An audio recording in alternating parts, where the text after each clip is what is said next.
All right. Assalamu alaikum, everyone. Today we have gathered Murra and Jan, the Slovak Muslim, for a quick reaction video. It's not going to take a long time. We're just going to watch the interaction. We're going to, excuse me, I have to mute down the volume from the YouTube channel because otherwise there's going to be an echo. Yeah, we're going to do a quick reaction video on the interaction between Piers Morgan and Mohammed Hijab. Maybe some of you have seen it already. The interesting part here is that, as you might have seen, is that Piers Morgan has quite a big reach in the Western world. And the interaction between him and Mohammed Hijab, I think, is one of the most viewed videos on his whole channel, which is quite interesting. But before we start, maybe just a really, really short introduction. I'm Murra. My name is Emir. This is our brother Jan. We're both people living in Europe, Muslims. Both of us. Jan is from the Slovakia. Maybe just one or two sentences about you, Jan, from yourself, so people get to know you. I'm a Slovak Muslim. I guess I'm the only one on YouTube by that name. So I've been revered for like 3 years almost, and you can find me if you type in Slovak Muslim. I'll pop up. Very nice. All right. I would say just one more thing I wanted to mention. If you guys remember, there has been recently many Muslims in very huge podcasts, such as, for example, when Jake, the Muslim metaphysician, went on the PPD podcast. Now we have Mohammed Hijab, we have Bassem Youssef also at the Piers Morgan show. There's an interesting thing I told friends and family. I always mentioned the moment the Muslims start to step into the mainstream, there's going to be a huge shift. There's going to be a huge shift because, in my opinion, the Muslim public figures that we have huge, not that they just have huge reach, but they have really good arguments and they're very articulate and very eloquent in their speeches. And I've seen it coming. Even the amount of views that we can reach here on the Piers Morgan show and other podcasts, such as the PBD podcast. Let's just hop in. All right. You ready, Jan? Let's do it. By the way, if there is, if you need a break and if you want to say something, just tell me stop, and I'm just going to pause it for a second, okay? Sure. Let's go. Emotional analysis made headlines around the world. 5 million people have watched that interview so far, a measure of the enormous emotion and division this conflict has awoken. Well, among those viewers was Mohammed Hijab, a controversial pro-Palestine influencer with nearly 1 million YouTube subscribers of his own. Here's what he had to say about it. Do you think Piers Morgan, on fair grounds, would try and speak to me about an issue like this? Or Ben Shapiro, when they know what I'm going to come with? Absolutely not. Don't pretend you don't know who I am. You've been watching my videos. You know what I'm about. Your silence is deafening. And your cowardice is apparent. Well, Mohammed Hijab joins me now. Mohammed, thank you very much for coming in. I hadn't actually watched your videos. I have now. I've watched a few of them. I'm aware you've got a massive following. You've got nearly 1 million YouTube subscribers. You're an influential person, and you have a lot to say about this issue, obviously. So I thank you for coming in, but I'm not too cowardly to talk to you. I don't have a horse in this race. I think I've tried to straddle a divide of being fair-minded with all sides. I've had all voices on the show. I commend you for that, actually, to be honest, for bringing me on. But do realize I did caveat that with on fair ground. So let's hope that this interview is conducted. I intend to be completely fair. Yeah, sure. I promise you, because all I want to get to here is a real sense of what is going to happen. We can all look back at. We can all look back. Let me just. We can all look back. Before that, Piers. Yeah. Sorry, if you want to say fair grounds, you introduced me as a Palestinian controversial. I actually corrected myself. Right. So I said pro-Palestinian. I meant to say pro-Palestinian. So why did the word controversial come into play? I think you're controversial. So are you. Yeah, I wouldn't. So is the ambassador. Why didn't you introduce her in that manner? I'm happy to say that to many people, her views would be controversial. So why didn't you introduce me as the Oxford graduate? Do you want to be introduced as that? Yes. Okay. Or an Oxford graduate. Go ahead. Okay. Okay. The start is already really interesting. I think he was not prepared to get a jab like this early in the start. The way he introduced him, and then he just flat out told him like, because I think Mohammed Hijab, what he's doing here, this is a little bit of more of a psychological warfare, like what he's doing. What do you think, Jan? I think like people maybe outside of the UK, they don't get this, like what's happening here. But to understand the UK debating culture, or like if you look at the parliament, they all shout at each other. Like it's not like a regular parliament you have, or the debate culture is very like aggressive. So for him to step in and just say, no, I'm going to take, like for me, for someone like here in this part of Europe, that would be considered rude. But in the UK, that's a standard practice. So maybe some people are like, why is he like cutting him off in the middle of sentence? Well, that's like they talk like this in the UK. Like even Piers will cut him off. This is like the UK style. So you have to understand when you're watching them, this is the UK style of debating. It's not typical for America. It's definitely not typical for other European countries. But this has been developed at Oxford and all these places. So they all cut each other off. And it's like a weird thing. But yeah, this is the style. So for me, yeah, it's good because like obviously the introduction, he's saying that he doesn't have a horse in the race, Piers, but I mean, if you look at his background, he does have a view, right? Like just the way he's going to ask the question, you can understand there are some foundations he's already accepting. So I think he is biased, but obviously he's going to say no. So excuse me. No worries. That's what happens when you're live. Like there's nothing that you can censor there. But which is kind of interesting. So you think this is nothing to do with Mohammed Hijab's style in particular? It's just more of a UK style. That's the way they debate. I honestly, I'm not convinced because I've seen also a lot of debates in the UK. But I think Mohammed Hijab has also this thought in his back. In his mind to catch his opponent off guard, and this was a perfect opportunity and a perfect showcase of how to catch your opponent off guard, because he knows Piers' stance. Because as you've seen in the other video where Piers Morgan showed Mohammed Hijab, they know each other, or at least Mohammed Hijab knows Piers, so he knows his stance. Exactly, like the Piers is aggressive as hell. Like you have to be the same, so I don't see any problem there. But I'm just saying, for some people, maybe there's an issue who don't know Piers, like who are watching this first time. They're like, they think he's like a regular TV host. Like that's not what he is. You have to understand, he is this type of debating, crying on TV guy. Like he's not unbiased on anything.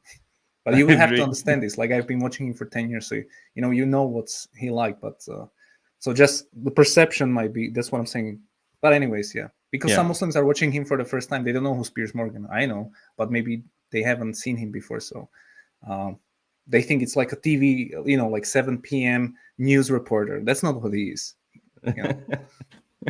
That's even this is called true. Uncensored. He's actually, like, to be honest, his show is not part of mainstream, even though it's owned by the Rupert Murdoch and all these mainstream TV news. But he's trying to portray himself as uncensored, sort of like a underground mainstream guy who's talking to all these people who no one will talk to. So, but still, it's mainstream. Yeah, exactly. So it's like a false underground guy. Oh yeah, a fake underground guy. By the way, a quick disclaimer for the viewers. What he mentioned is that before Mohammed Hijab came in, the Israeli ambassador of the UK was before him, and this is why he referred to the occasion where he said, like, you didn't introduce her as controversial. Yeah, that's it. All right, let's keep going. No problem. You can be introduced as anything you like, frankly. It makes no difference to the debate. Let me ask you this. Where were you when you heard about what happened on October the 7th? I was at home. What was your reaction when you heard? I was actually very sickened by it. And this is something I do want to put on the table, because I think it's fair for people to know this. In our religion, we do not believe, okay, as a Muslim, I am a Muslim, and I do not believe in the killing of any man, woman, or children. Non-combatants. That is not despite the religious teachings. That is because of the religious teachings. So in terms of condemning Hamas and just jumping straight into it, I condemn not only Hamas, but any other entity, okay, wherein it's proven that this has been done, that the killing of combatants has been done. Therein, I condemn any party that does it. Any party that kills people or strikes at people where it's more probable than not that it will hit a civilian target, I condemn them. And that's why I condemn the IDF. Because when they strike, they know that it's more probably than not going to hit civilian target. They know that the majority of civilians or the majority of people that are going to be affected are civilians. We know that from the various operations that have been conducted. We know that because now in Gaza, you find that there is a blockade, as you know, for 17 years, but also they're stopping them from electricity, water, which is a war crime under Geneva 4 of the Geneva Convention, Protocol 4 of the Geneva Convention.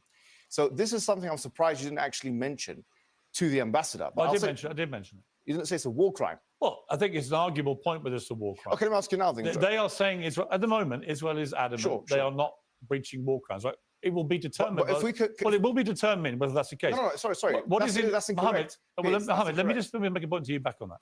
I think surely we can agree that what happened on October the 7th was a war crime. I mean, when people are taking grandmothers and executing them, kidnapping young children, when they're killing babies in their cribs, we can agree that's war crime, right? Okay, babies. Can we? Surely, of course, 100%.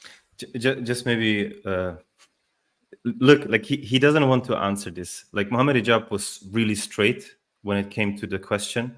As Muslims, even in war situations, I think every Muslim on this planet agrees that in a war you cannot kill children, elderly, or women. Like, why is it so hard to condemn these killings?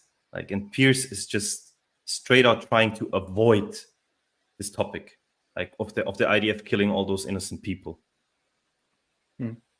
Yeah, he also cut him off. If you look at what he did, like in the middle of sentence, Piers stepped in and he cut him off. And he asked, well, surely what's a war crime is October 7th. He switched it. You've seen that, right? So it's like a tactic he's using again. But yeah, I think like, I don't think like, because this condemning question is like obviously going to be asked for any Muslim. So, but I think he phrased it well, because like if you don't say it, it comes across like, well, you agree with like all these killings.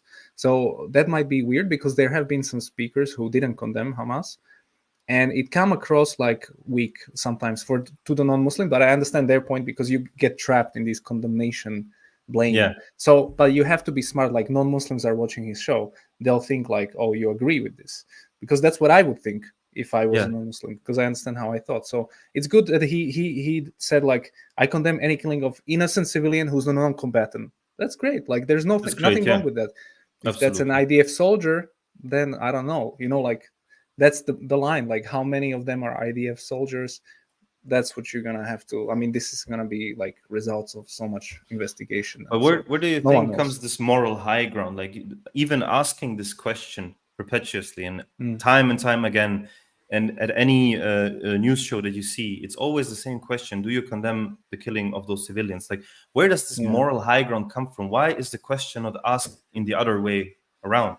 Like, whenever, for example, the Israeli ambassador or any Israeli is interviewed, nobody asks them, would you condemn what the IDF is doing? Never. I've never seen something like that. Where does this moral high ground come from? What do you think? I think it just comes from the authority, because Israel is like an official state. Palestine is occupied territory. Like Hamas is, I mean, elected, but in reality, they are a terrorist group. Like officially by most of the countries, they are like, what's it called? Like titled like that, whatever. Yeah. So they are not an official government like Israel, even though Israel is not recognized as well. So by a lot of countries.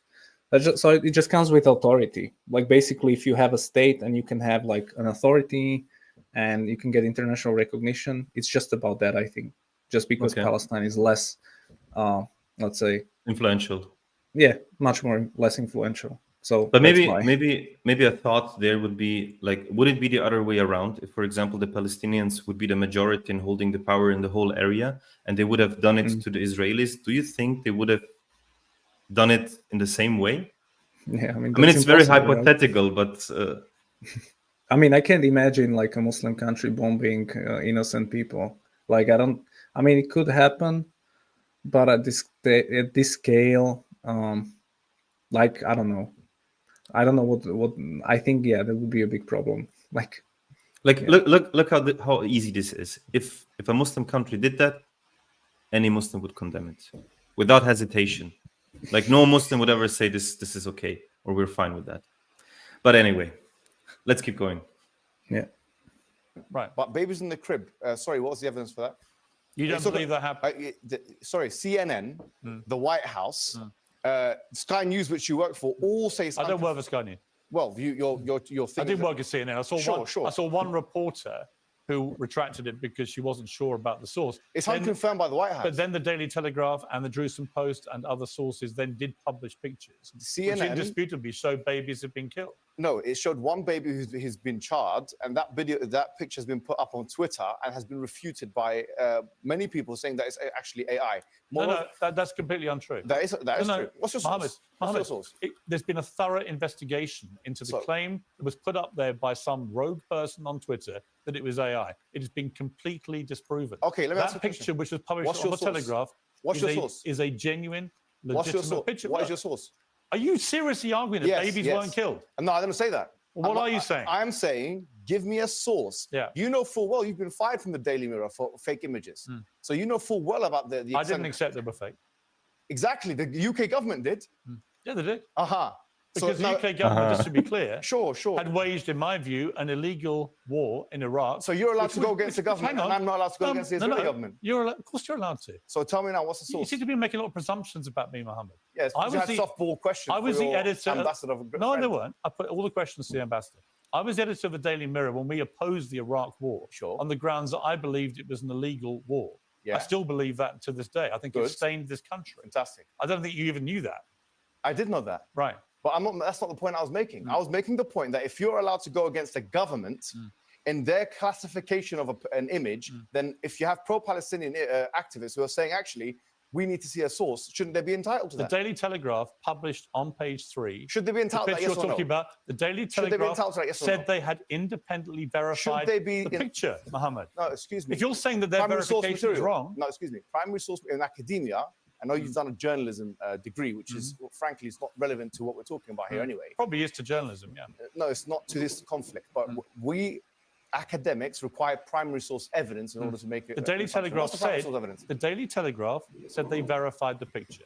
That's a secondary Fine, source. you may say That's secondary source. You may say That's a secondary source. well, you may say you don't think it's genuine. I don't agree with you. But the wider point That was my point. But I the said wider I want a point, source. I just want to Mohammed, see I the don't know what we're evidence. arguing about here. You're not contesting that babies were killed. No, I'm saying I want to see the evidence. So why are you picking on the semantics of the veracity of one picture, It's not- which has been verified by British journalists? Why are you picking on that? British journalists are some not an example that authority. somehow this wasn't as bad as it seems. British journalists are not an academic authority. You know that full well. You've been fired from Daily Mirror for that very purpose. What I'm saying to you is this: putting this issue to the side. I think you're trying to use this as a red herring to move away from the What bigger red issues. herring? This is a red herring because already It's not just a red herring; it's even a straw man included. Like Piers has thrown out all, every possible rhetorical weapon that he had, because maybe this fits very good. I've seen a post from. Do you know George Galloway? Yeah. This pro-Palestinian British guy. Yeah, he's this on the Wikipedia page. He says he's the leader of the Workers' Party of Britain. Just to read out his comments, because this interview is a couple of weeks ago. So the current state is, and George Galloway is somebody I would consider credible, and he says basically on his Twitter page, he said, the foul allegations of rape have been dropped by the Israeli government. The 40 beheaded babies has been downscaled to one dead baby, not beheaded, and killed by persons unknown. 2/3 of Israelis killed on October 7 were military personnel. The killers of the remaining 1/3 are definitely revealed to have been in part the Israeli armed forces themselves. Those with influence who spread the propaganda to the contrary stand exposed as war criminals, and now much blood stains their character forever. It is a spot which will not out. This is basically what he said. I don't know if I can jump in. Just my please. There's just two things, and I'm gonna play devil's advocate just so we don't just say everything is great. I think one thing could be better here, because it's been like a 3-minute debate about this babies, and it's like circular. Nobody's getting anything because he's saying what's the source and he's not saying the source. So it's a waste of interview to just stick on this one point to me, because there's no resolving here. You find it like weeks later, and the sources are like biased from both sides. So but what he could say, Mohammed, he could say why he's asking that, because he didn't really elaborate. Because people who are watching this, not many have background in Israel war. Many people are first time hearing about this conflict. Like, you are different, you're Muslim, but imagine 80% of people are first time hearing about this conflict. So get in their minds, like really stop using your Muslim mind, get inside the mind of like person who's watching it first time, and give them a quick background. Well, I'm asking for the baby whatever evidence, because last time this happened, this was the lie, this was debunked. Give them the evidence so that they can change the perception of that, oh, Israel is the good guy, because that's the perception. You have to change the perception before you go and ask for the evidence, because they are like, why does he keep saying that? So they don't get it. Like, we get it, because you get the background, but if they don't even understand the background of the conflict, you have to explain. I'm asking because over the past 30 years, there have been numerous lies from these government, and there's a track record, 1, 2, 3, 4 examples. So we're gonna have to wait for these babies or whatever, and now we know. So that's just something I would add, because you have to realize this is really for non-Muslims. To contextualize it for everyone, not just think about like people know about this. No, they don't. Many people don't know anything, to be honest. Yeah, I agree. Good point. Let's keep going. 1,023 children have been killed in Gaza. That's why. And you didn't ask the ambassador that question. I literally asked the ambassador. I said 3,000 people have already been killed in a week in Gaza. But you didn't ask her whether did you even listen to my interview with the ambassador? I did listen, but excuse me. Well, don't put words in my mouth or say I didn't ask a question. Let me ask you a question. Do you condemn the killing of those children by the IDF? I tell you what I condemn. Yes or no? I'm going to answer your question honestly and truthfully. British yes or no? Yeah. Right? Okay. I think that what happened on October the 7th was one of the worst atrocities I have ever had to read about or watch on. It happens every day in Palestine. No. So why do you care about that? It actually doesn't. It doesn't. It does actually. No. Yes. No. The Israeli forces. I've got the stats for that. Israeli forces do not go. Cast-led. Wait a minute, Mohammed. Edge. Go and check it out. Mohammed. Israeli forces. Cast-led protective edge. Israeli forces don't go into Gaza on one day and grab grandmothers and kill babies in their beds. Okay. And hold on. Rape and abuse women. So, rape. Is there any evidence for that? It's been multiple reports in multiple mainstream media publications. But you can just sit here and deny everything. No, I'm not denying anything. You are. No, I accept that some civilians have been killed. I do accept this, and I already said. You don't believe any of the reports that women were raped? No, I didn't say that. I said that it's still to be do you think they were raped? No, I don't know. It's like the Russell Brand thing. You said we don't know. We need to see the evidence. So why do you apply two different standards? Okay, so when it's Israel, we know they're raped. When it's Russell Brand, you don't know because you're friend. No, it's been reported by legitimate news sources. When it's Israel, you know they're raped. But when it's Russell Brand, you don't know. When it's Russell Brand, you don't know if they're raped. There's no comparison between Russell Brand and what's happened. It's the same thing. It's a rape allegation. You see, the same legitimate sources or news outlets have reported that Russell Brand was doing this atrocious raping or whatever.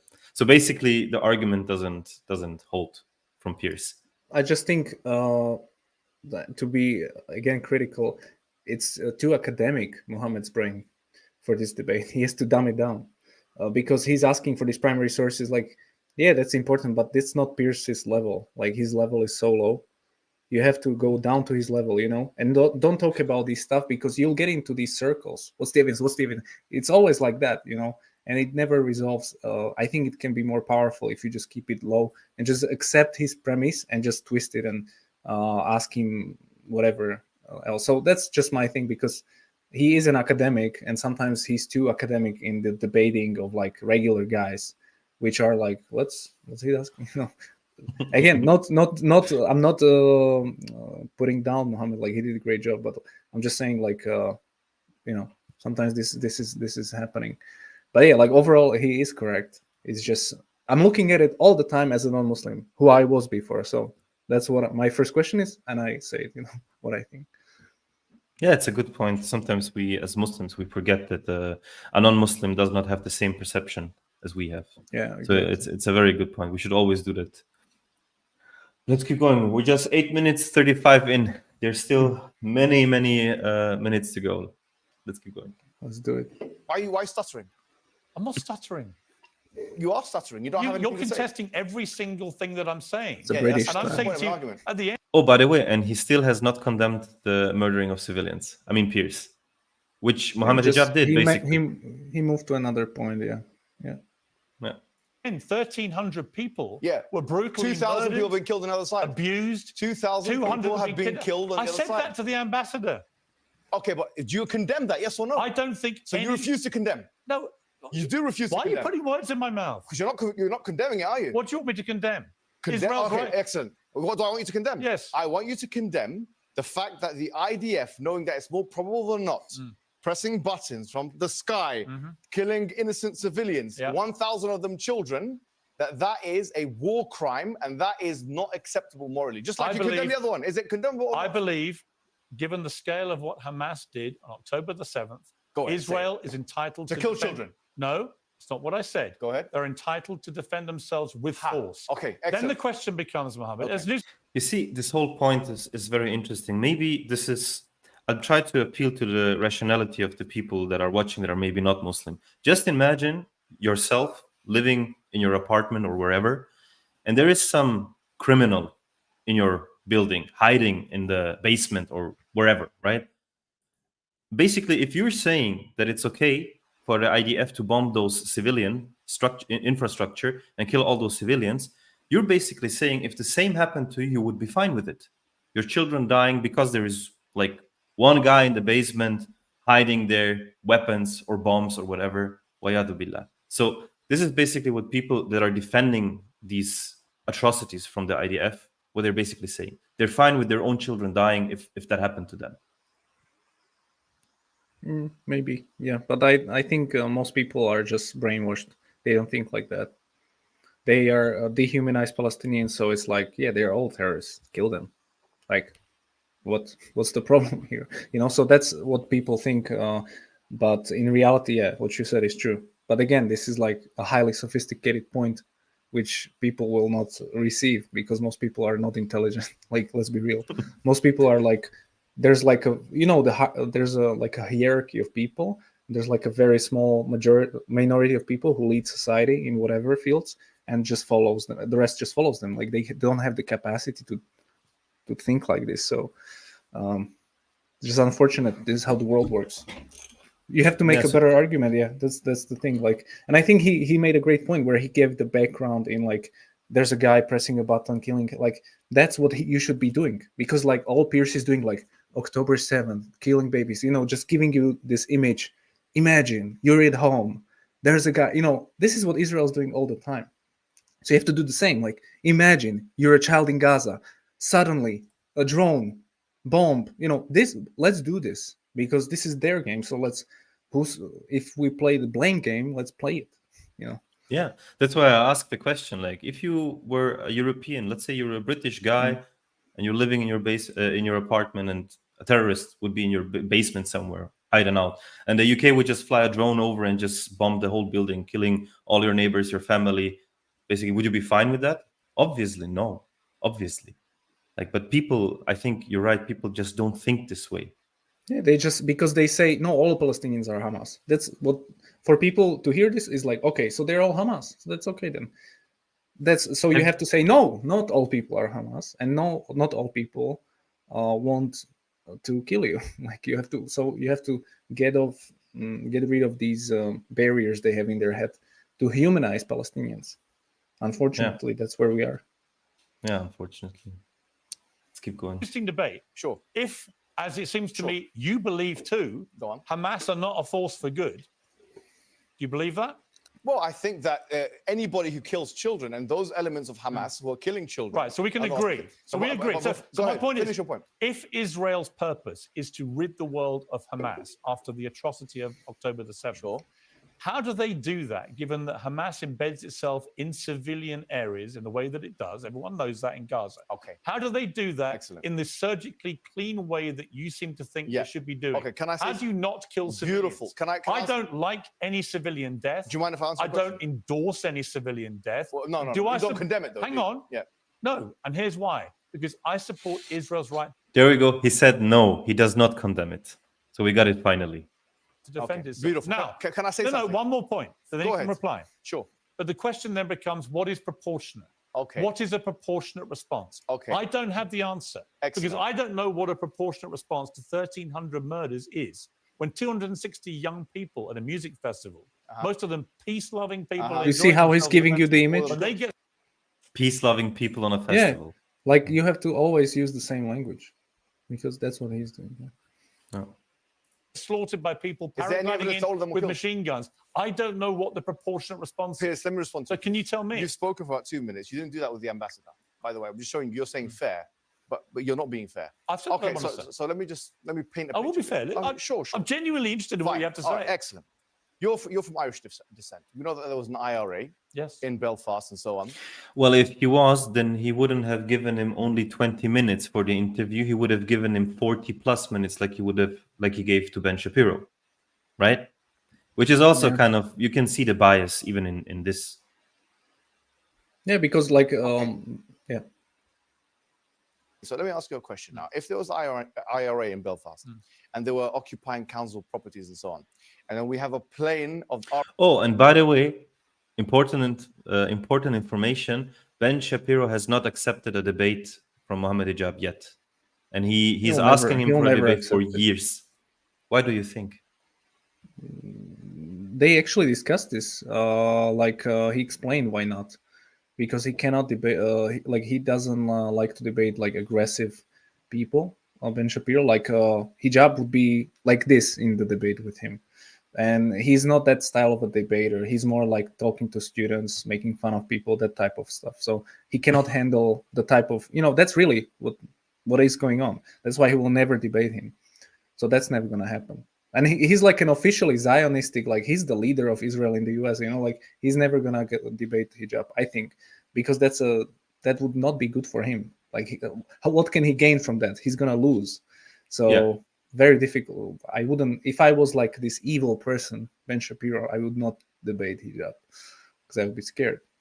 Yeah. Of course. I also think that he knows what the consequences would be and also that he would lose the debate definitely. Yeah. So this is the reason why he's not accepting it. But it would still be nice to see him crumble. He's not just a YouTuber, he's an officially backed by so many official, government institutions and the Daily Wire and all that. So he's not like a Hijab who's like a grassroots guy without much behind him, let's say, in this sense. So this is a different guy. So yeah. RAF going to destroy that council property, destroy all of Belfast, flatten it, as one representative said, Gottlieb. The IDF said that, one of the IDF members said that we will flatten it completely. That's what we want to do. We don't care about accuracy, he said. We care about damage. That's what he said. You didn't question her about that. But anyway, if the RAF were to then go into Belfast and flatten, as the IDF and these guys want to do, if they want to flatten Belfast with all the white people, I'm going to use the term white, all the white people, council estates living in there, with the excuse that we're doing it because it's proportionate. But you see, now he did the thing that you mentioned. Like he's putting a picture out to the audience, like Belfast and the IRA and so on. This is something that people can relate to in the Western world, right? Yeah. Yeah, exactly. Defense to the terrorists. What would you say about that? Here's what I would say to you. Is that acceptable or unacceptable? Here's what I would say to you. Yeah. The IRA committed a series of atrocities over numerous decades. They targeted, in their eyes, military and political targets. They usually gave some form of warning, not always. Okay. They were terrorists. No, they were terrorists. Sure. They never, ever went out one day and committed the barbaric slaughter of 1,300. Irrelevant. No. If they did. Sorry, it's not irrelevant. If they did. No, Mohammed. If they did. Here's why it's not irrelevant. Okay. They never did. But if they did, would you accept by the the way, RAF to flatten by the down way, Belfast? there were outrages committed by My question is, by if, the loyalist paramilitaries too. My question is, here's my point. If they did, would you think it's acceptable? They never came close to committing an outrage on that scale. If they did, is it acceptable? They to never went Belfast? in and kidnapped grandmothers or killed babies If they in cribs. did, is it acceptable or not? They believe they were fighting for better or worse, and I believe for worse, and that's why I'm glad peace was found. They believe they were fighting my question. political and military targets. I'm trying to bring it closer to home to you. You're trying to compare apples and oranges. No, I'm not. Yes, you are. It's you that's doing that. The only comparison that I would say that we saw from October the 7th and what Hamas did is with ISIS. Excuse me. It's the only comparison. Do you mind if let me ask you a question? a Palestinian. And ISIS were taken Please out, let me by the way, You're- with, you plane, keep with interrupting planes. me. No, here's my. You didn't do this with the ambassador. I'm going to finish You did this the with Ben point. Shapiro, which you gave the show to him. No, hang on. I'm giving you Gave plenty the of show- time. No, you're not. I'm giving you plenty. You asked about the analogy of a plane flying over, Yeah, targeting. but you didn't answer my question. But that did happen, Mohammed, with ISIS. Would you accept To get rid of- Belfast to be flattened No, wait a minute. or not? Yes Wait or no? a minute. It never happened. So the like for like isn't It's not. It's a relevant. hypothesis. It's No, hypothetical. It's not. I don't do hypotheticals. Oh, you deal don't do with- hypotheticals. No, let's deal with reality. Okay, let's deal with reality. Mohammed, let me finish. Then you can So answer. you don't want to ask a question. No, here's the reality. British public can see this. Here's the reality, Yeah. right? Let's British just public can see this. Why is he asking a hypothetical question like that? Because it never happened, just as Piers You said. mean hijab or? Yeah, why is he asking this hypothetical question? Like, if the IRA did what basically the Hamas did, like, what do you think? Is he asking the hypothetical question like this? Yeah, he's trying to trap him. It's like a debate tactic. You know, you make a hypothetical, and if you have like an answer, then you take it and apply it to a different situation. But that's again, that's his debate in Speaker's Corner and stuff, where you debate like official people. But Piers is not going to fall for that, and he says, "I don't do hypotheticals," and you're done, basically. So it's good, but again, I think it's too high level debating. I think you just have to be like really rude, and like just paint the picture, convey the message of like, hey, this is what Israel is doing. This is the background. And in terms of winning debate, there's no winning with Piers. Like, he's been doing it 50 years, guys, or how, I don't know how much. So he's just going to deflect and move on, deflect, move on. He's never going to answer your question because he's the host. He doesn't answer the questions, you know? Yeah. So that's not a debate level where you both have, things like that. So I think, it's good to do that, but I just think with these guys, you have to just be prepared to not debate them, but just go there to present the reality and not win an argument, because it's not a debate actually. Yeah. I think also that he's asking these hypothetical questions just to point out to the public what the stance of Piers Morgan actually is, and to expose potential hypocrisy from his side. I think this is also part of it, and I think this works well because, as everyone can see, he's just not answering the question. Like, but he it's doesn't not want up to him to answer. Piers Morgan doesn't represent anyone, so I think that's the problem. Like, if you put him on the, like, it's not going to help us at all. Like, Piers Morgan is no one, so why debate him even? He's just a guy. If it was Ben Shapiro, then yeah, that would be hypocritical. But he's presenting himself as non-biased. Even though he is, but it's not. I kind of agree with him. It's not a show where you debate him. You have to come there with something, and he debates you. It's him being. But again, this is a UK style where you flip it and ask him. Yeah, it's nice. Okay, let's keep going. Yeah, they can see it. Yeah, go on. They listen to the debate. Keep going. Right? For what it's worth, I think it's a good debate to have. Right? These are questions many people on the pro-Palestinian side are having. I get it. Right? But you're trying to compare what happened on October the 7th with the IRA. No, I'm not. I'm comparing. Wait a minute, Mum. Question. I'm comparing it to ISIS. And the way that the world in the end dealt with ISIS actually was to use airstrikes. And many civilians were killed. There's a huge difference. Many innocent between the people two, died. which you're not, They're not. You don't understand it because you have no idea of the religious. What's the difference between what happened on Exactly. October the 7th and ISIS? The difference between the Palestinian resistance is the following. That's actually a really, really good question. And I think this is actually a good opportunity to explain, but I think it's too complicated. Yeah, but again, it's like Piers is saying that, like, for us, it doesn't make sense. How can you compare it? But for a Western person who's never heard of this, it makes sense. Like, yeah, they're like ISIS. And Israel keeps saying Hamas is like ISIS.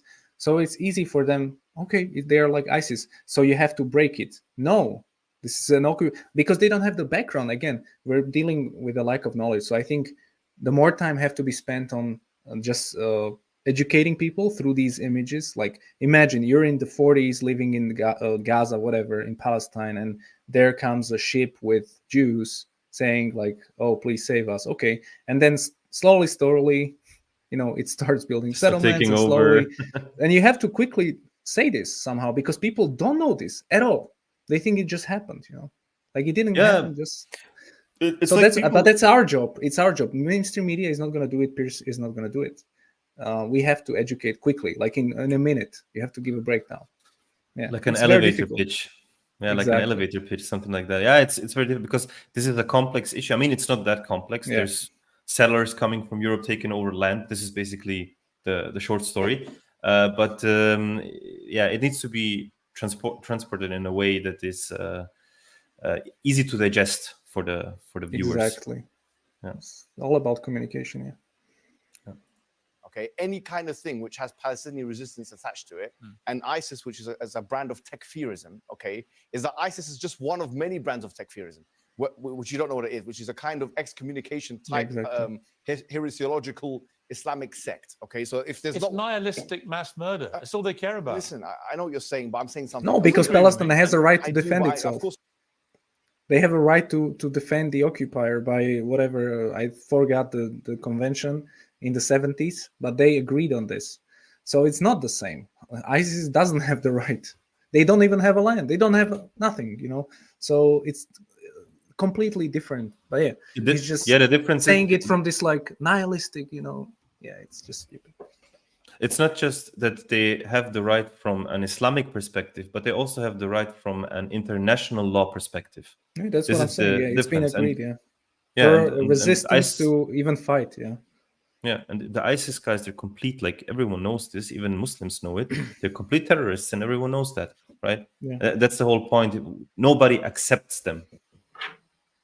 Not the Muslims, and the Westerners won't accept them as well as resistance or some legitimate source of fighters.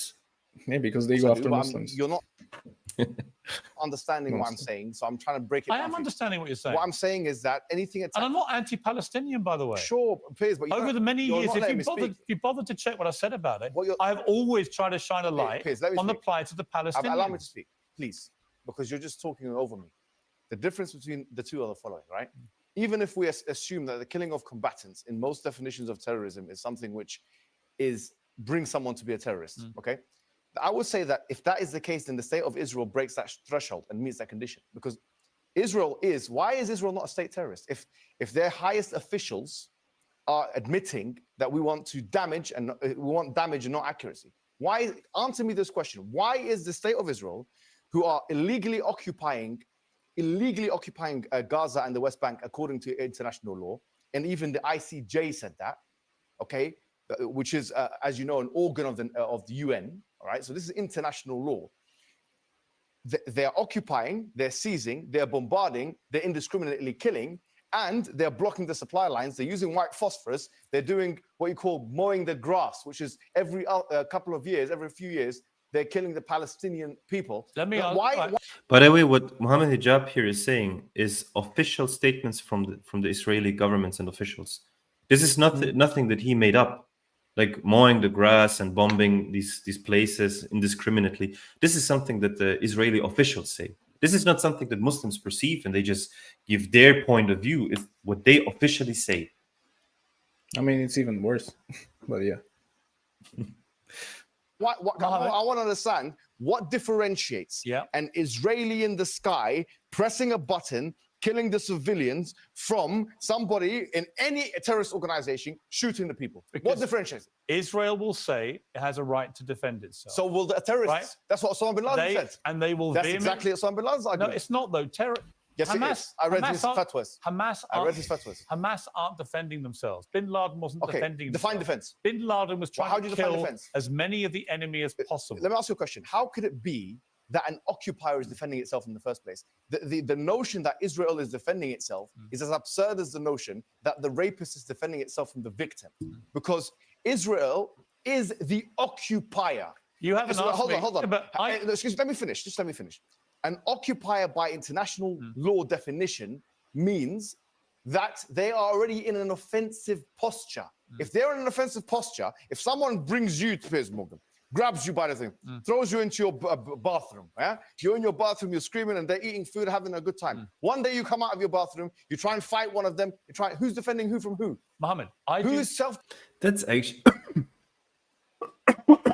that's actually a really, really good point. I think this is a very powerful point. Like, they always keep using this phrase, Israel is defending itself, right? But yeah, how because can you be they want to be perceived as victims. That's the thing. So you have to break it and say, like he said, no, like there's this background. So that's a great analysis or a metaphor to say, like, imagine you're here and somebody breaks in. Yeah, like who wouldn't fight back? And of course, it's gonna get dirty, but yeah, like who started this thing? Yeah, exactly. Very, very good point. And I think this was one of the most powerful points in this whole interaction between those two, because it brings the understanding of how can you be defending yourself when you're the perpetrator. It doesn't make any sense. Like Exactly. it's just not logical.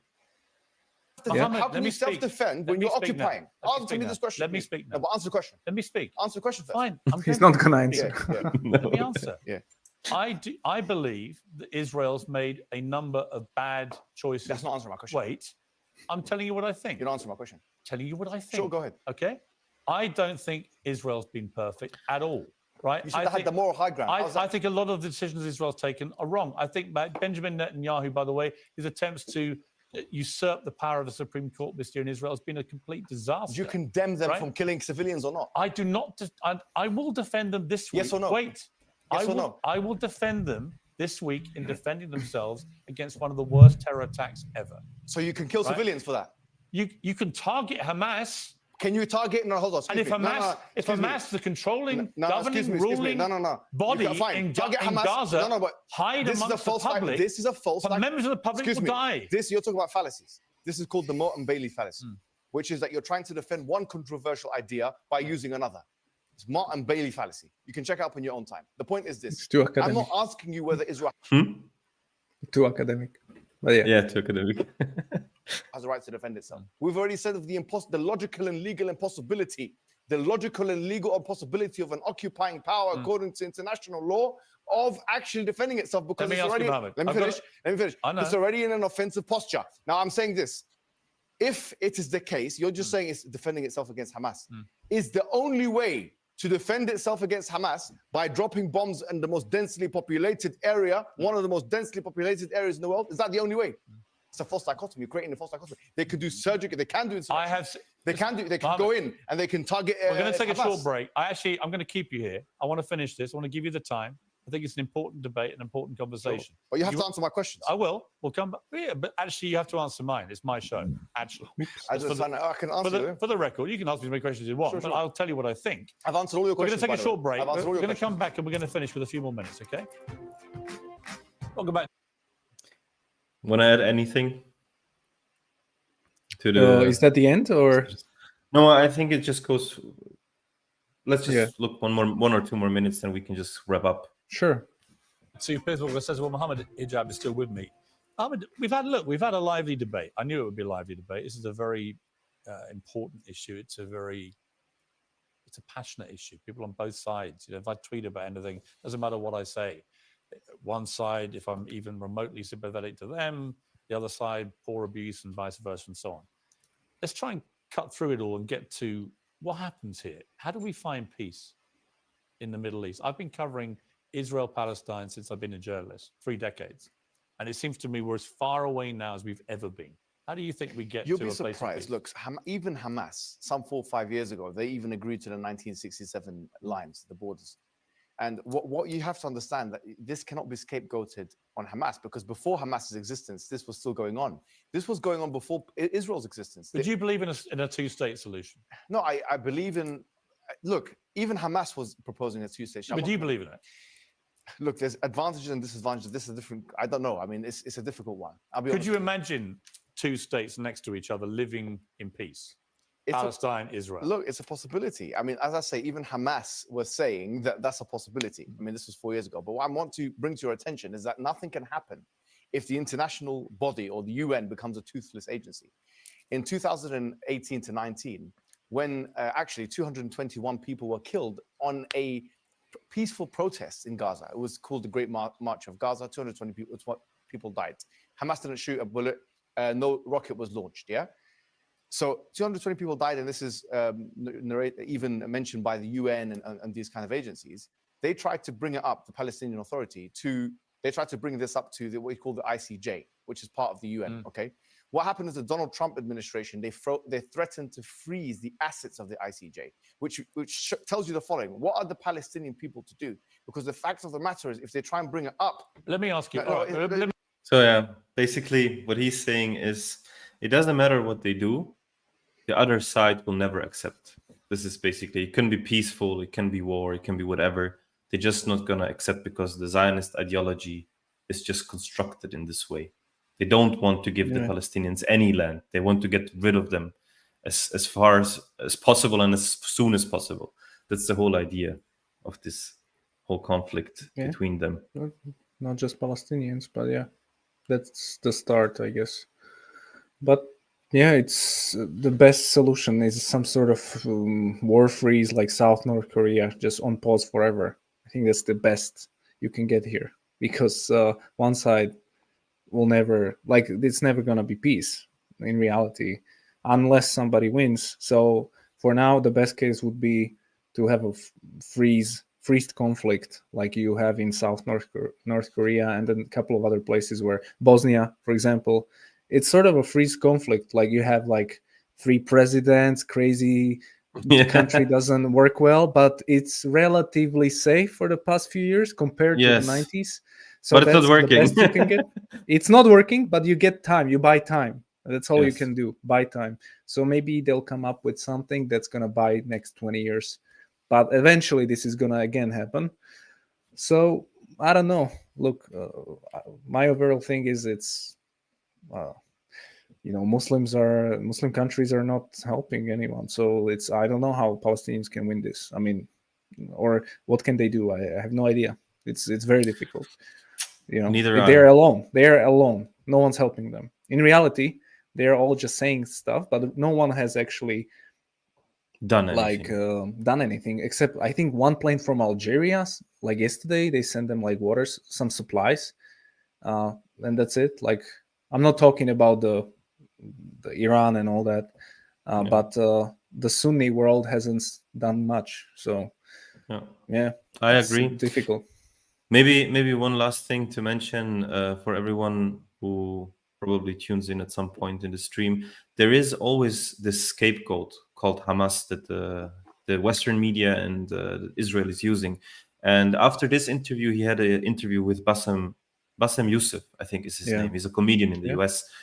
And he made a really good point. Maybe you guys can watch it. He said, what about a country with Palestinians where there is no Hamas? Right? Mm-hmm. It's called the West Bank. So why are they killing people in the West Bank if it's all about Hamas? So this shows that this is not the real reason. The real reason is the Zionist ideology behind it. They have a plan. But that's the thing. Like, it's very difficult to communicate this because, like, how do you explain it quickly? To people who think it's like either a conspiracy or it's like not real. Like, really, they want to do this? Like, what? Yeah. Have you watched the other interview with the comedian? Yeah, I watched part 1 and part 2. I really loved Low Key, the British Palestinian rapper. I think he like breaks down everything. He's naming people, who's where, who owns who, and even they sat down like yesterday with Mohammed Hijab. Both of them did a show together, which was great. Yeah. Oh, good. So that's like, I think he's like much more plugged in as well, because he's been doing it for 20 years, just covering Palestine, and it's good. It goes much deeper. This rabbit hole. It's so deep, like it kind of goes to like this level of like, wait a second, government agencies, all these things, like what really? And so if people don't wanna face reality, then they will just say, I don't want to hear about this, and they'll just be ignorant, which is it's always like there's 2 sides of every conflict, right? So this is like the most used sentence in conflicts like these. People perceive it as there is 2 opponents fighting each other, but the reality looks different. You would have to read a lot and watch a lot of videos to understand. But also you would have to then change your ideology. It changes the way who you are, because you have to realize, like, what? Like, wait a second, it's not just this Palestine thing. Okay, that's fine, but it goes deeper. there's not just the Palestine. It goes deeper. What is this about?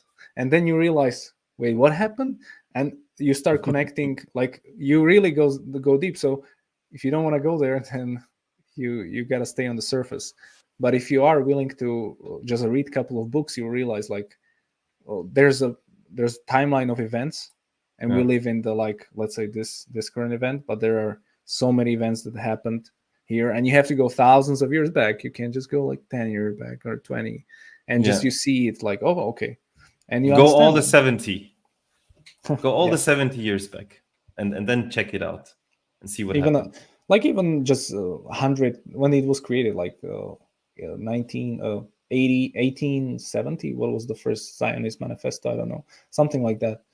But yeah, you just have to know that. I mean, you don't have to go back to Moses, but you know. Yeah, it started here actually. I think it was even in Austria with It's Theodor all started Herzl. in Austria. You know, even the guy who Don't did mention this him. Don't. is in Austria. So Don't mention him. it's fascinating. It's everything is done in Austria, like Linz, Graz, Vienna. It's that those places created some interesting people. That's very diplomatically said. I'm talking about Mozart, of course. Of course. Yeah, I know. All right. Let's wrap it up here. Thank you, Jan, for joining me. Maybe we can do another live reaction at another video at some point if you have time. And thank everyone for tuning in. I say assalamu alaikum and goodbye, everyone. Assalamu alaikum wa rahmatullahi wa barakatuhu. Have a nice Bye-bye. evening.